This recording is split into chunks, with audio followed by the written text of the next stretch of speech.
פתאום אנחנו השלוחים. אני עוד פעם בא ואני אומר, אני פה בגלל שאני רוצה שתדעו רק את האמת. את האמת שלי אפשר לבחון, לא בדיבורים, אלא במעשים.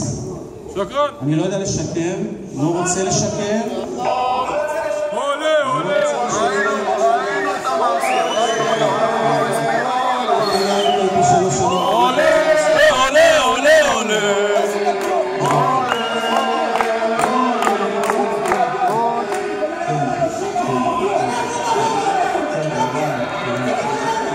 הלו.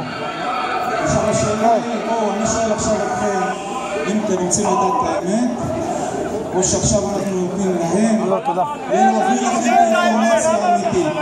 אז אני כן אעמוד פה, וכן אגיד לכם את האמת, ומה לעשות, בניגוד לאחרים, אני לא צמחתי מלמעלה, צמחתי מלמטה. אני הייתי, תן לי לסיים, מה תלמד אותי? לא מאמינים! שורה תחתונה.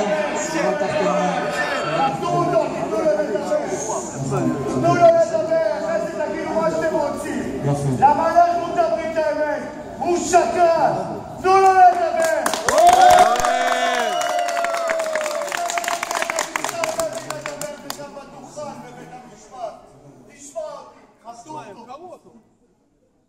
עכשיו בשורה התחתונה, אני חוזר ואומר, מעלים משא ומתן הרבה זמן. במשא ומתן הזה היו חברי ועד שאתם בחרתם, לא אני בחרתי. אתה בחר אותו! אבל אתם הורדתם אותם!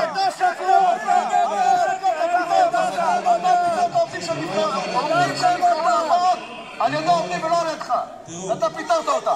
תראו. עוד פעם אני אומר, לא, אני מדבר עכשיו, אני מדבר לרוב הדומם. אני מדבר לרוב הדומם שכן רוצה לדעת את האמת.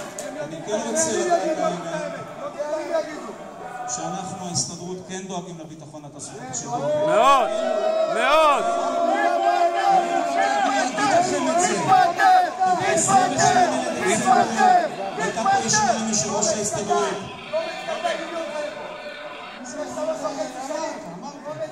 אמרת, באמת, תראה לי רק הסכם קיבוצי אחד שעשית בחיים, אחרי זה אתה לדבר